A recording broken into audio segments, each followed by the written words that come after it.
Welcome to Six-Figure PowerVoice Branding by Delano A. Johnson, where you'll embark on a transformative journey to revolutionize your use of voice and personality brand. Welcome to Week 4, where you'll be focusing on maintaining vocal brand consistency.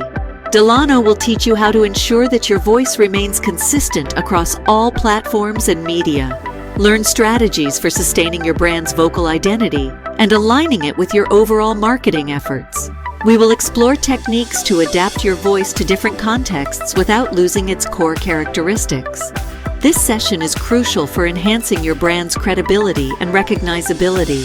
By the end of this week, you will understand the importance of a consistent vocal brand and have the tools to maintain it, ensuring your brand sounds as good as it looks. Now, get ready to unlock the power of your voice and transform it into a compelling brand asset.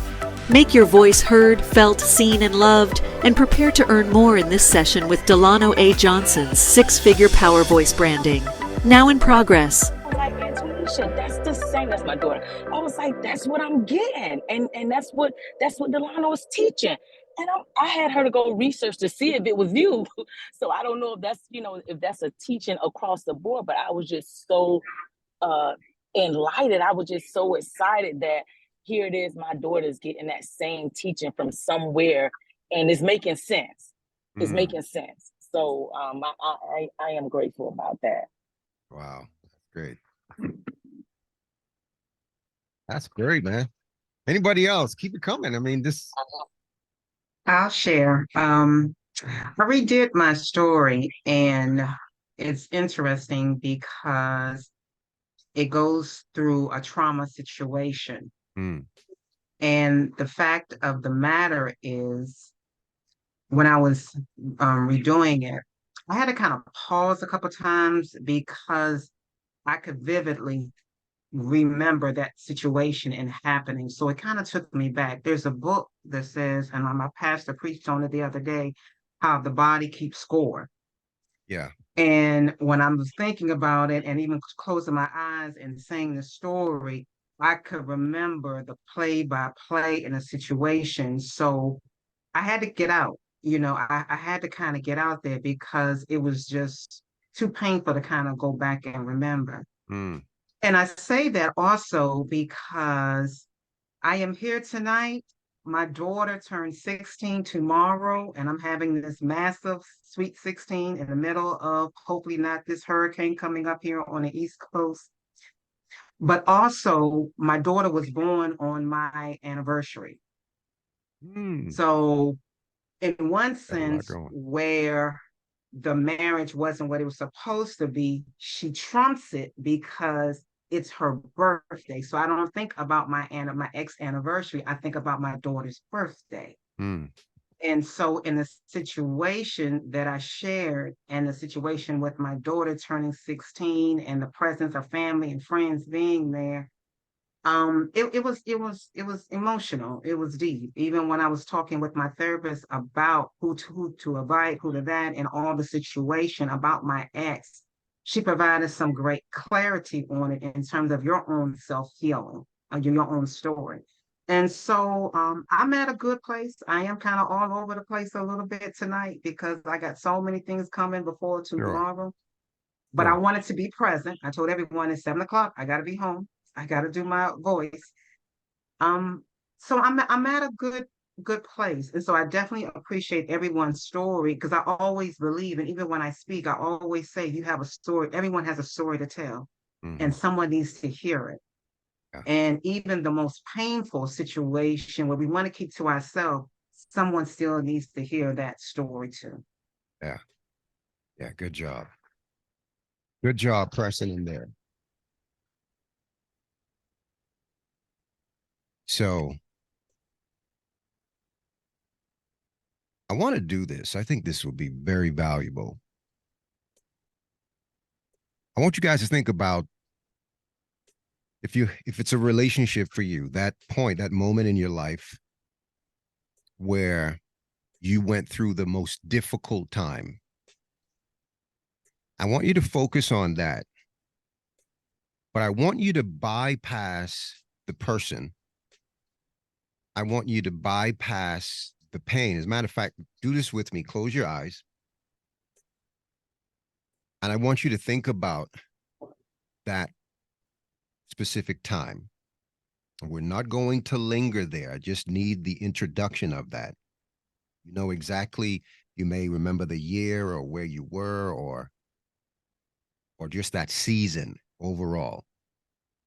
So I want you to think about that time, the most difficult time. Now I want you to bypass the people who had a hand in crafting that. Okay, I want you to push them on the side. I want you to think of them as little Monopoly figurines or pieces on the board. And I want you to just push them all off to the side of the board. And then I want you to zoom into the lesson that you learned for that time. Because if you're here, it means that you've succeeded a graduation.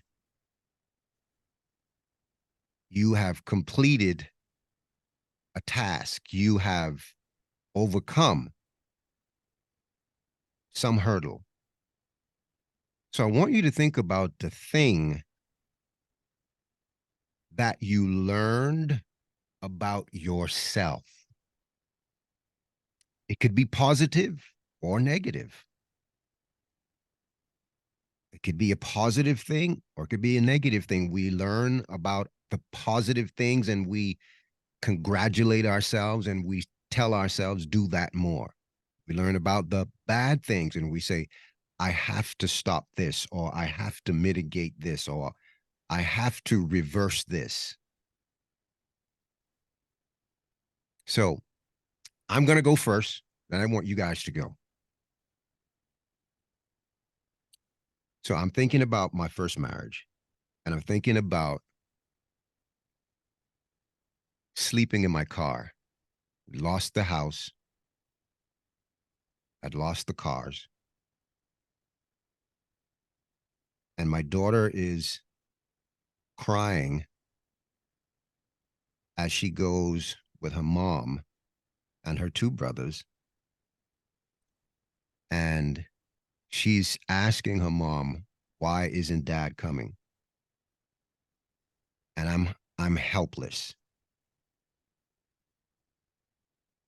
In that moment, after it was all said and done, here's what I realized. I was not as patient as I believe I was. I thought I was patient, but I actually wasn't.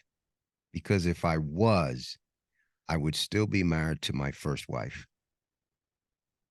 That's my reality. If I was patient, yeah, it wasn't going the way that I thought it should go. Yes, there were some challenges, some major issues, but I was not as patient as I could have been. That's my truth. That's what I learned. That's what I faced. I didn't have the patience. The patience to wait through the vows, the vows that we made until death. So we can go popcorn style, whoever wants to go next.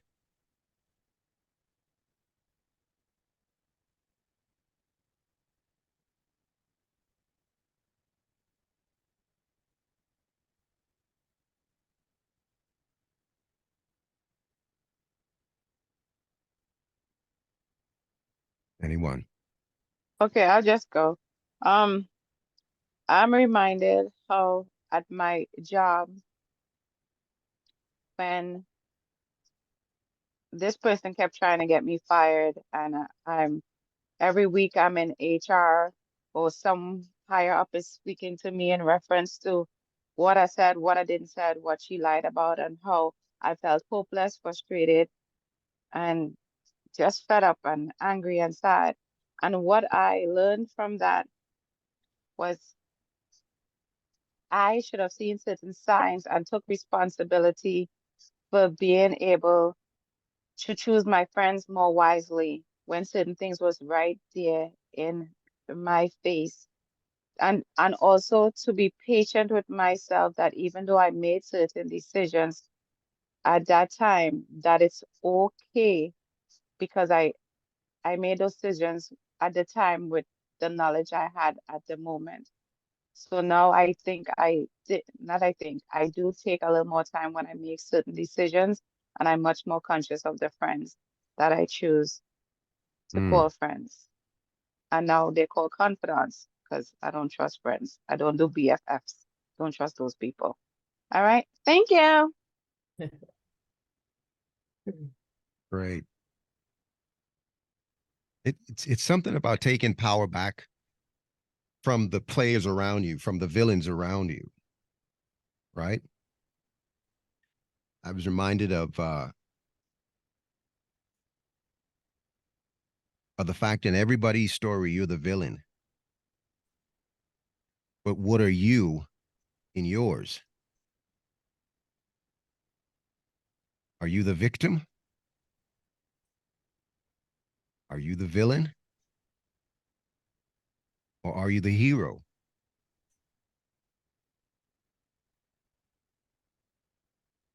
How do you see yourself?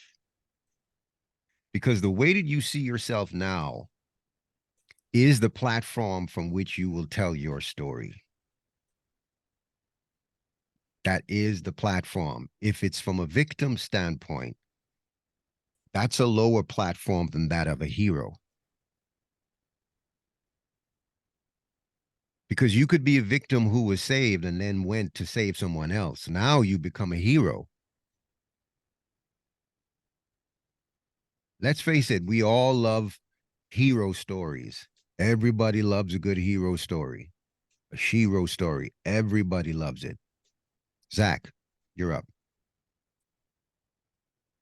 Yeah, so I was just reminded of just a couple of times where like I felt like um I didn't make some great choices in the past couple of years, and it kind of just, and one of those choices was, I did okay grade wise in school, but other than that, I was kind of consumed by it because I felt like I had to meet certain benchmarks, which I did. While I did have to meet those benchmarks, there was a lot less pressure to do so than I thought, and I wish I had taken some time away from in classroom learning to really learn what my passions were outside. And I'm just now starting to do that, but I wish I had done so earlier. And as far as the perspective of what platform, like from like a victim or a hero, I'd say I'm an anti-hero.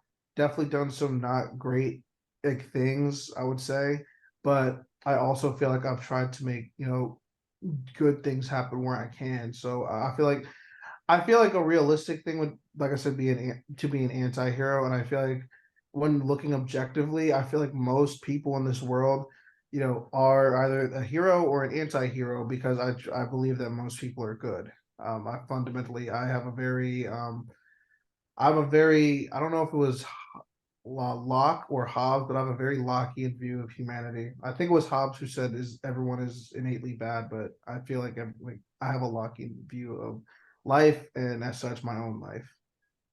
Good. What was your number one takeaway from that experience? I think it was, just to take every opportunity that, presents itself to me, like at work. There are a couple of courses that, while we've been pretty busy as far as volume goes, as soon as I get a break in these winter months, I definitely want to take advantage of each resource that they have available to me so I can better myself. There we go. Yeah.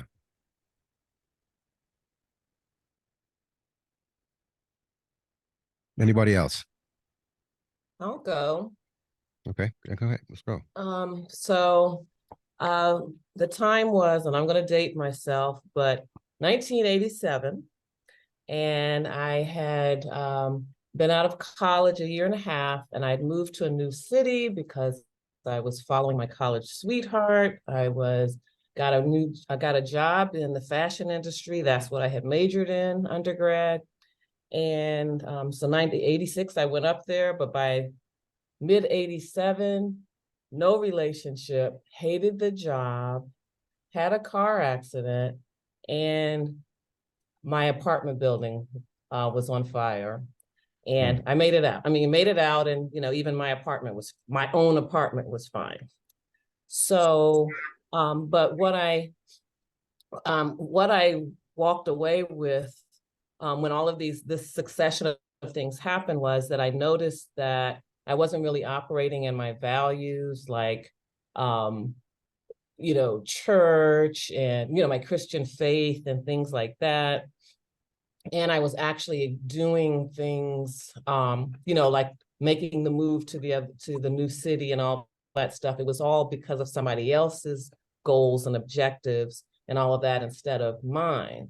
And so it really helped me to see my priorities and not, it's okay to collaborate with somebody and dream with somebody or whatever, but to not lose track of yourself and what you want to do. So within the next year and a half, I had left the city because I had gotten into a top graduate school, gotten to the top of my job. I had earned a lot of accolades when I left, and I was on my way. It was just in the space of a year and a half, I was able to recover all that. So it really just showed me how much strength I have, and just also how, again, the importance of honoring my values and my goals. And I didn't even think that was a story, but a couple of I have used that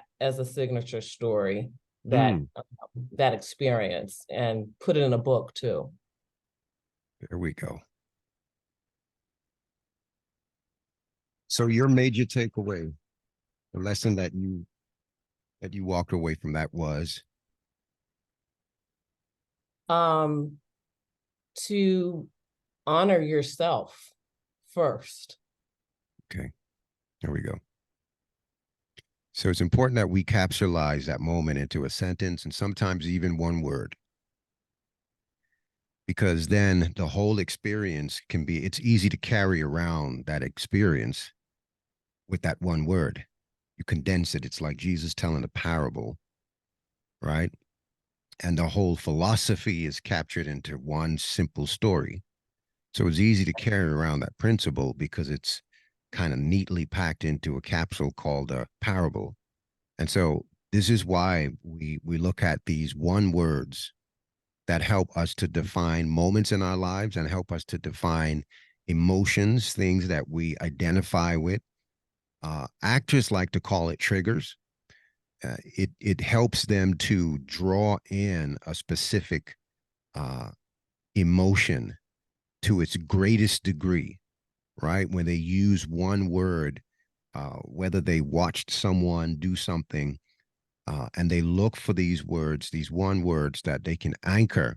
And when that one word is said, it opens up a whole, a plethora of emotions that they have available to be able to convey that scene. And so sometimes this is what is important for us to do as well. And that is, we have these words that capsulize these experiences that we've had. All right. So for me, my one word coming out of my situation was patience. So for me, that whole experience was an experience of revealing to me where my level of patience actually was. So I needed to see that. I needed to know that. So I want you, even though you didn't get to give us your story, I want you to think about the first word. Today, I asked you guys to think about 3 words that is your favorite words in the English language. And for me, one of them is patience, because it was a major pivot point it was one of those self-awareness points where you realize, wow, I thought I was this person, but I actually wasn't. And nobody told me that. I figured that out myself. I figured it out from the environment. I figured it out from the stuff. I can look back and see that, oh wow, I wasn't patient here. I wasn't patient. And you can see the accumulative effect of not being patient.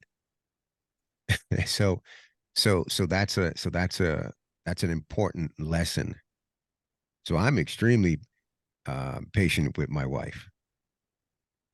My wife now, whoo, she got patience for. I got patience for days. I'd be like, oh, well, how long is it gonna take? Baby, we got all our lives. Ain't no rush no more. You know, what are you rushing for? I mean, what is it? What you know? So that's for me. So patience is one of my words. Okay, I'm gonna let you guys go ahead. I want everybody to give me their 3 words. That was part of the homework for today, or the assignment for today. So you have that word, and we're gonna jump off those 3 words, and we're gonna start to look at maintaining a consistent voice across various market channels. How do we do that? I introduced today's show by playing a little bit with what I do for my broadcast on the radio, or it's predominantly on Clubhouse rather, but we run it like a radio show. I run it like a radio show. My show was one of the first ones on the Clubhouse platform to actually use a radio, an actual live radio format where I was interviewing celebrities and so forth. And so I kind of play around with that, and that's part of it. As I'm talking to you guys now, this is it's a little bit of my podcast slash radio slash seminar voice. That's this portion right now that you're hearing. And so, but when I'm speaking, y'all can, if you were at Power Networking Conference, you know I sound totally different on stage, right? There's a totally different projection when you're on stage, and I'll talk a little bit about that before we're done here. But and we got a few people here, so I want to get through everybody, those that can talk. So just go ahead and raise your hand if you're able to give me your 3 words and participate. Okay. Everybody's okay, good. That's just about it. All right. Okay. Right. All right. So let's go. I'm gonna go on from the top of my screen. I'm gonna go with Zach. You got your 3 words?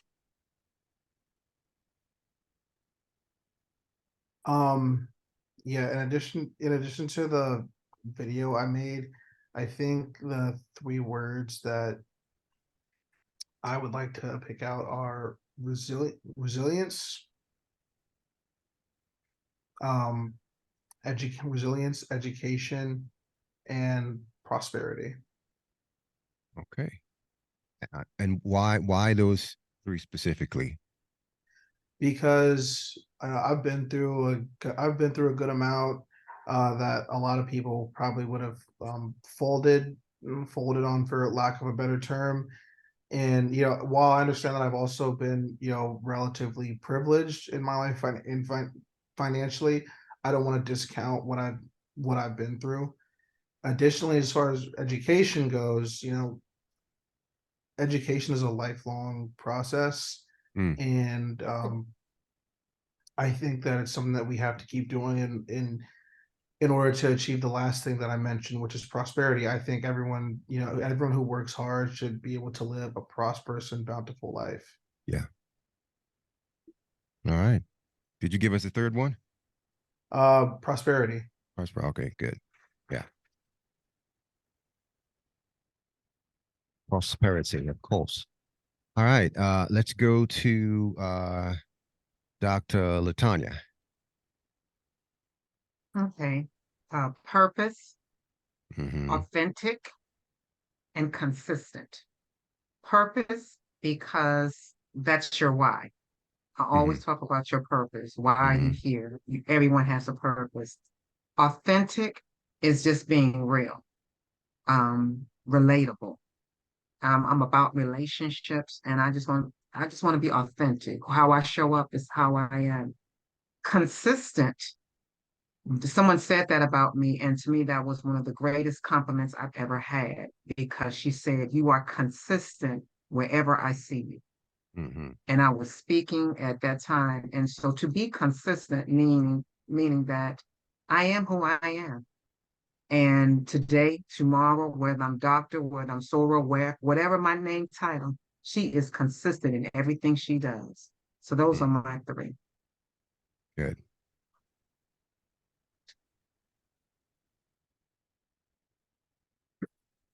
Dr. Walker. Yeah, Delano. My three words are love, service, and peace.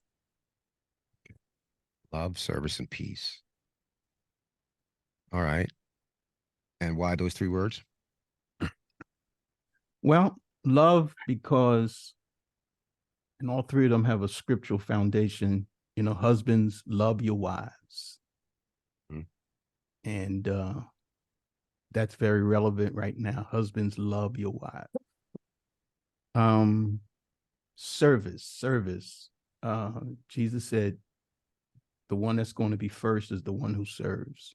And I think that's what throughout my life, I feel like I've been called to serving and service of others. So that word stood out to me. And then finally, peace. It's nothing like peace of mind. If we keep our minds on him, he'll give us peace. So those are my three words. All right. Love, peace, and service. Yep. Got it. All right, Dimitri. My three words are love, wisdom, and copacetic. Love, wisdom, and copacetic. Okay. Love and wisdom, because to me, that's my aim, to be strong in those two areas and to demonstrate those two areas. And I think covers pretty much all aspects of life. And copacetic, I just like the way it sounds. Okay. Okay. I love that. Yeah. All right. Everything's copacetic. Huh? Okay. All right. All right. Next, we have Pat Smith. Your three words. My three words are grace, sovereign, and peace. Grace, more so that we all should be able to give people opportunity to have a pass, opportunity to, if it's not for grace, where are we? So I look at that and I look at what it represents, not only in a means of giving grace, but what you embody. I saw a lady the other day and she just looked like grace. She was just heavenly bound looking. And her aura and her conversation, she was just grace. So I adore that word. Sovereign keeps me intact, knowing that there's a higher power that I have to look to and I have to answer to. So it keeps me balanced and respectful that there's a superior being and that I answer to that being. And peace is just saying the words. It's a calmness. We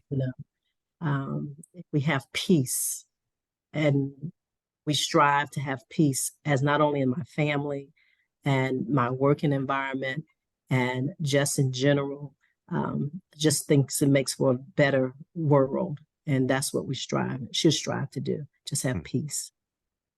Yeah. That's good. Grace, sovereignty, and peace. All right. Renee. Guess I'm going to unpack love again. So love, empathy, and hope. And I have to tell you that it was really hard for me to say I have 3 favorite words, but love is my favorite one, because it's the hardest thing for me to live out.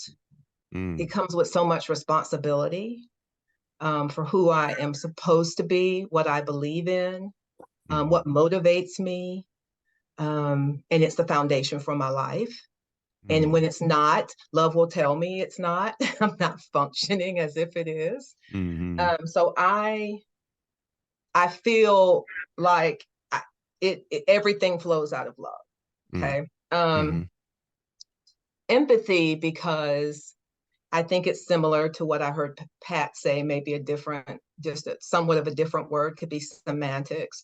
But I've learned that, when I was younger, I made some judgments about things, and I never know what people have gone through.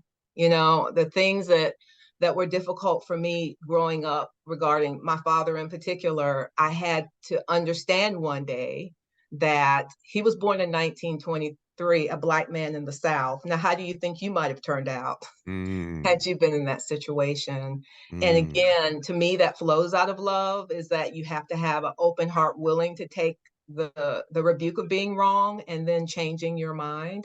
But empathy is also very much in my face all the time, is that I want to make sure that I'm considering my feet in somebody else's shoes. And the last thing is hope, because hope propels me. I get to wake up in the morning, and if I don't have hope, I don't have a reason. It's my why. So all of those things are so inextricably intertwined. But I guess since you want me to pick 3 favorites, those are my 3, but love is always going to be my first. Okay, I'll go with that. I mean, what's great is that you guys, as you're telling, you're giving your reasons why, your faces are lighting up. So there's definitely a connection to the words, whether it was deep thought or whether these words are just present with you all the time. There is a connection, and that's what I'm looking for. Let's go with Pastor David Allen.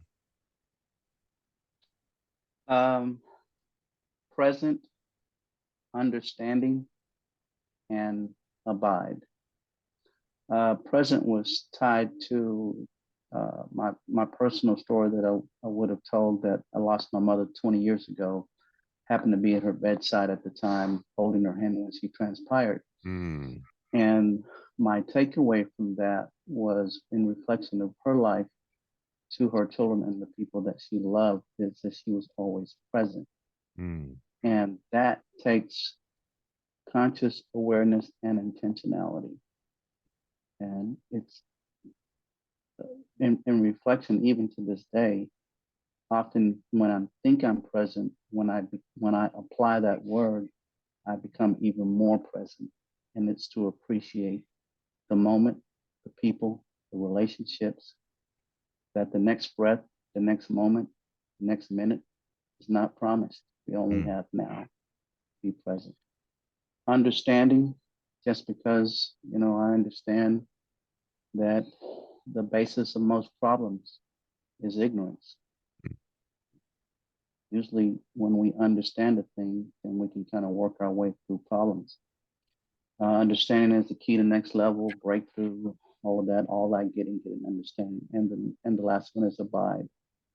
That's a challenge, because, of course, being a pastor, if you abide in me and my words abide in you, you can ask what you will. To abide in him, that really kind of coincides with presence. To be present, to be aware, not to be distracted by the pain or distracted by the challenge of life or the storms, but to be present. And in this case, to be present in the presence of God, to abide in him, to understand that even if I don't understand, there's nothing that catches him by surprise. He already knows. Good. Oh, wait, was there one more? Was it one more? But did you do three already? Present. Yes. Present, Understanding and abide. Okay, there we go. All right.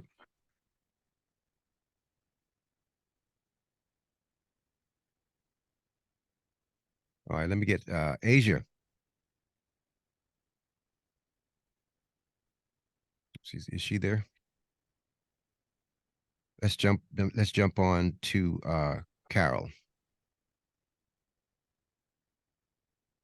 Okay, my 3 words are honor, courage, and purpose. Honor because I think we should all strive to be honorable and treat others with respect, honor other people's dignity. That's very, very important to me. Courage, I admire, I am moved when I see people operate in courage, and I was raised by courageous parents, especially my mother. So I think I learned to value that at a very early age. Mm-hmm. And, having the courage to do the right thing and all of that. And then purpose. I have really I'm naturally sort of a planner and thinking about why I'm doing things or thinking about why people are doing things. I think it's good to operate with a vision of where you're going. I think about the Cheshire Cat and Alice in Wonderland. He says, if you don't know where you're going, any road will take you there. So I think when you have purpose, you know where you're going. Yeah. All right.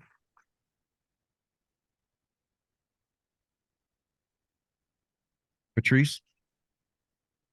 So, okay, so my 3 words was unique, passionate, and phenomenal. And the reason for it, for the passionate, people always says I was very passionate, even though I was going around pretending that I wasn't and I'm hardcore. So I think it's something people just kept saying about me, which is actually true. The unique and phenomenal came from for the as a young adult, I always thought, I wasn't pretty, I wasn't worth much, I wasn't special. And as time continued, I realized I was very unique and I'm phenomenal and I'm one of a kind. So therefore, those are the words that I choose for my, I'm that amazing. Thank you. All right. Way to go. Way to go. All right, Tracretia, are you there? No? Okay. All right, good. All right, guys. All very, very good words. I'm going to give you my, these are my, did someone say something? Oh, okay, okay. Can you just, everybody mute your mics? I think I may be hearing a delay. So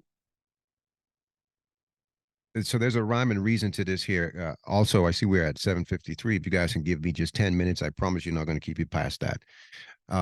Fascinating, congruency, and creativity. Creativity, because that's been the theme of my life ever since I was a kid. My grandmother always said it. My mother said it. My teacher said it. My friend said it.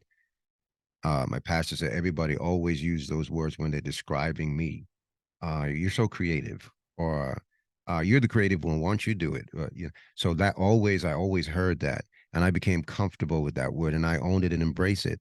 So I own the CEO of creativity. That's my domain. That's my word. I realized it was a part of my brand. So I own it. I'm going somewhere with this. Congruency. Congruency is one of those other words again. In my brand vocabulary, there's a whole lot of C words, just like I demonstrated with the V for Vendetta. His whole vocabulary, or his monologue, was littered with words that begin with the letter V. And that's when I started to realize that even your vocabulary can be fashioned and shaped in such a way where it explained and expressed and give an imprint, right? Just another imprint as to who you are, and people remember. It's all about creating these small nuances, these small little details that cause people to remember things about you, right? So as we cascade over all of the stories here, we'll see that it's congruent when we're all said and done, because there is a central theme.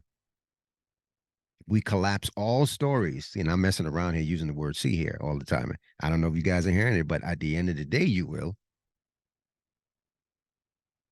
So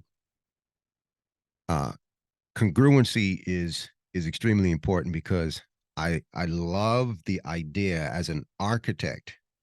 I love the idea of how things connect for purposes. This design is not just for veneer. It has a form and a function. It's designed this way because of its function, because of its purpose. And that is what makes it look pretty. That is what makes it look desirable or fashionable. So your whole entire brand, including your words, falls under the same category. So how do you get to shape your words in such a way where you can in and out of different modalities? You're in and out of different markets. Whether you're doing an interview, that's one voice, right? That's excitable and inquisitive, right? You're doing a radio talk show. Well, that's authoritative. I know exactly what we're talking about here. I'm the guy who knows everything. I'm telling you, this is exactly the way it is. You're authoritative. You're giving your story. You're compassionate. So learning how to channel these different voices, and I call it the triune voice. And this is a big one for you guys. This is it's time for you to write down. Okay? So you're going to write this down. You're going to have 3 voices. Triune voice. And these are the voices that's inside of you, and you toggle between these personalities. You have the thinker, the talker, and the doer. There's a part of you that thinks about it, and you think about it too much. Then the doer says you got to do something about it. And then the talker tries to talk you out of doing it. Or the talker talks you into a deal so that you can do it. Sometimes we become all 3 of those individuals. Does that make sense to anybody? Anybody feel a little bit of schizo sometimes? If you're creative, that's all right. We've all been there. Yeah. So you have the thinker, the talker, and the doer. So the talker is the promotional person. That's being able to talk about your products and services and not skip a beat. Right? That's the talker. The thinker, that's the person that's planning. That's the voice that's planning. And then the doer. The doer doesn't really like to talk too much. The doer is very, very concise. It's another C word for you. Straight to the point. As minimal amount of words as possible. So part of your homework is going to be looking at all 3 of your words and determining which word fits into what market. And here's the 3 markets that I'm going to give you. The 3 markets is on stage. That's the first thing. That's a live representation of your story. That's you telling your story to a crowd of people. All right? You've got 10,000 people in an audience, and you're telling your story. If you had to pick a characteristic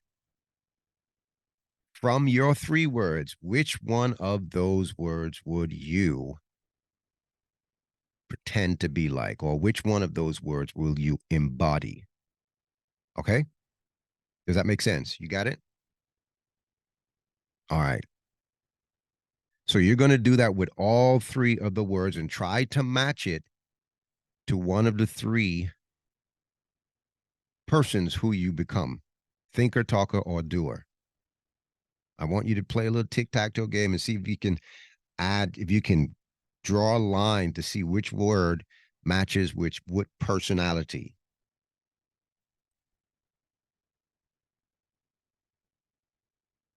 Okay? Are you guys still writing? Just want to make sure everybody got the assignment. If you have any questions, please speak up. Zach. I don't know if Zach had a question. I saw him raise his hand earlier. No, I did not. Okay. No, I did not. Okay. Carol, go ahead. I just wanted to make sure. So we're going to look at each of the 3 words and determine where they fit in terms of thinker, talker, doer. Yeah, try to match it up. If we were on stage, is that what because you said something about on stage? Yeah, so the thinker, the talker, and the doer. So the thinker is the person that's the planner. Okay? So imagine you as a leader. To give you just a little bit more context here. So the thinker, let's say that's the leader. That's the person who is strategizing. Okay? So what word from your 3 words match with that person? Okay. So the talker is the marketing person. That's the one who tells you all about the brand and, hey, this is why it's so good and this is why you need it. All right. That's the marketing person. Which one of those words fits with the talker? That's the marketing person, the person who goes out and tells everybody what you're doing. And then well, you only got one more word. And how does that fit with the doer? Right. The doer just does. Minimal words, more action. Okay, but I thought you mentioned something about being on stage. Yeah, no? I was saying that would be the talker. Oh, okay, got it. All right. Yeah. Okay. All right. So any questions about that assignment? No? Good. I did a good job explaining it. So on stage is one platform of that is a platform that you will present your story on stage. I was waiting for 2 more platforms, or am I mistaken? No, I just gave it as an example. Okay. Right. So the thinker, I gave you an example of you being a leader and having to strategize in a meeting. And you're telling people what the plan is. So which one of those words connect with that? Now, the reason why is you may not be able to connect any of those words. That's fine. You may try to shoehorn it in there. And if you're trying to shoehorn it, then it's going to reveal to me something that we'll discuss on next Friday. All right. Go ahead, Dimitri. All right. I was just looking at the key takeaways for today. The top one is adapting your voice to a different platform. So I guess that's why I was kind of looking for different platforms from you. Yeah. This is so the different platforms. This is what I'm giving you here is you have your personalities. We're diving into who you are, pulling that out. And instead of me telling you these are the 3 platforms, instead of me telling you what you're going to do, you're going to discover what you do. You're going to discover who you are based on what's inside you intrinsically, the thing that's inside of you. See, because that's where authenticity comes. That's when you're real. So my methodology is I don't say this stuff really up front, because if I say it, then you're going to start to think about it too much, and then self is going to get in the way, and you're going to be using logic too much. So we get here. Just trust me, go along with it. You'll be fine. And that's why you have text. If you don't understand something, you go ahead and you text to me. You know, if you didn't want to raise your hand because you don't want to sound like the one who don't know what they're doing, then you can still text me. All right. Everybody got it? All right. Any questions? Okay, good. Well, guys, if there are no questions, your ability to maintain consistency across multiple platforms is staying true to what's inside of you. It's your intrinsic voice, not something you make up to sound good, but it is something that makes you sound good because you believe in that thing, because you have a desire for that thing, because that thing is a word that describes something you've been through. That's why we did the exercises. You've been through that. And so that one word capsulizes it. And now you're going to use that one word and see how you can overlay that to any different platform, right, where you find yourself to be. So with that said, tonight was great, and I have some of your words here. I'm going to text you. Some of you, I didn't get 1 or 2 words, so I'll text you directly just to make sure I have your 3 words, because this is going to be important for next week. Next week is the power of persuasion. That's going to be very interesting, the power of persuasion. So on Monday, you'll get the homework. All right, you'll get the link for the homework. There's a video that you guys know.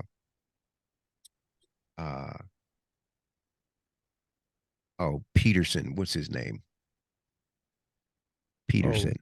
The guy that's Jordan on all the Peterson? talking. Jordan Peterson. Thank you very much. Yeah. I bought my dad his book, 12 Rules for Life.